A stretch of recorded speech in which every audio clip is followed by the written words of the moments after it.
Okay అమ్మా. గౌరవనీయులు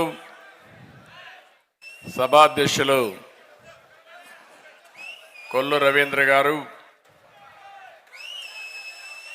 Telugu Desam party రాష్ట్ర అధ్యక్షులు గౌరవనీయులు అచ్చెన్నాయుడు గారు,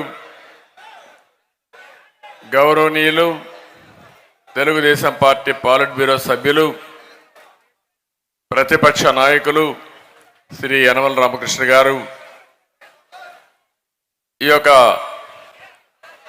బీసీ అవుట్ రీచ్ కోసం జైహో బీసీ కింద ఏర్పాటు చేసిన ఈ కార్యక్రమానికి కోఆర్డినేటర్గా చైర్మన్గా పనిచేస్తున్నటువంటి పీతాని సత్యనారాయణ గారు, వేదికపై నుండే తెలుగుదేశం పార్టీ అగ్ర నాయకత్వానికి ఈరోజు బీసీ జైహో బీసీ కార్యక్రమాన్ని ప్రతి ఒక్క ఇంటికి తీసుకెళ్ళడానికి, సమర్థవంతంగా ప్రజా చైతన్యం తేవడానికి ఇంత పెద్ద ఎత్తున చాలా ఓపికగా మిమ్మల్ని పరీక్షించారు. కానీ మన వాళ్ళందరూ మీలో మాత్రం చాలా ఓపిక ఉంది. దీనికి మనస్ఫూర్తిగా మిమ్మల్ని అందరినీ అభినందిస్తున్నా.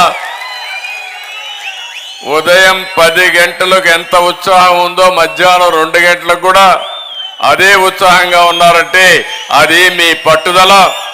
దానికి మనస్ఫూర్తిగా అందరికీ అభినందనలు, శుభాభినందనలు. ఒక హిస్టారికల్ కార్యక్రమానికి శ్రీకారం చుట్టాము ఈరోజు. మళ్ళీ ఒక చరిత్ర తిరగ రాయడానికి మనందరం ఇక్కడ సమావేశమయ్యాం. ఇప్పుడే కొల్లు రవీంద్ర గారు చెప్తూ రాబోయే 40 రోజుల్లో ఏ కార్యక్రమం చేయాలి, ఏ విధంగా మీరందరూ ప్రజల్లోకి వెళ్ళాలి, ప్రజల్లో చైతన్యం ఎట్టజేయాలో చాలా స్పష్టంగా చెప్పారు. ఇప్పుడే కరీముల్లా అయితే బీసీ సాంగ్ కూడా చాలా బాగా చేశారు. ఆయన్ని కూడా మనస్ఫూర్తిగా అభినందిస్తున్నా. మంచి సాంగ్ తీసుకొచ్చారు. అది చూసిన తర్వాత నాకు అనిపించింది, బీసీలకు లేని నైపుణ్యం ఏంటని అడుగుతున్నా, బీసీల్లో లేని నాయకత్వం ఏంటని అడుగుతున్నా. ఇన్ని ఉన్నాయి. ఏ పని కావాలన్నా సమాజానికి ఆ పని చేసేది మా బీసీలే తప్ప వేరే వాళ్ళు కానే కాదు. ఎవరన్నా ఒక మనిషి అందంగా తిరగాలంటే, శుభ్రంగా ఉండాలంటే ఆ బట్టలు ఉతికేది కూడా బీసీలే. ఇంకొక పక్కన ఎవరైనా అందంగా ఉండాలంటే హెయిర్ కటింగ్ కూడా చక్కగా చేసేది మా బీసీలే.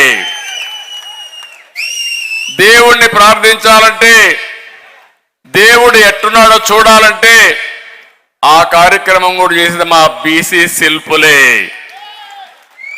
మీరు ఉండడానికి ఒక అందంగా ఇల్లు కట్టాలంటే ఎవరు కడతారు ఆ ఇల్లు అంటే అందులో కూడా బీసీలే. మొత్తం వీళ్ళే ఉంటారు, ఇంకెవరు లేరు.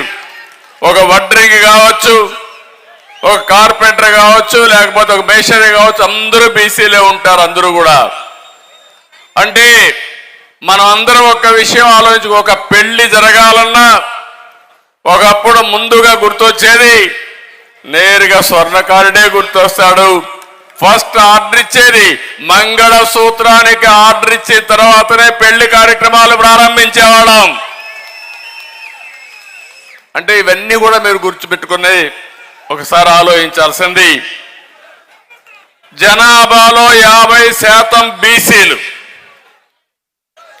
అనునిత్యం ఏ కార్యక్రమం కావాలన్నా ఆ కార్యక్రమాన్ని జయప్రదం చేసేది బీసీలు.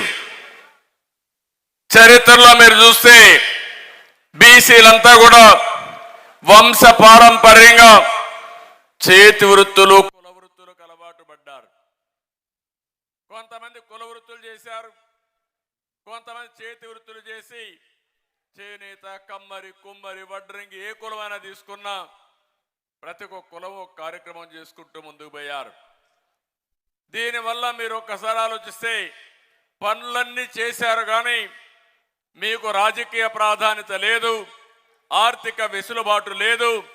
అందుకే మొట్టమొదటిసారిగా ఎన్టీ రామారావు గారు వచ్చిన తర్వాత బీసీలకు న్యాయం చేసిన ఏకైక నాయకుడు, ఏకైక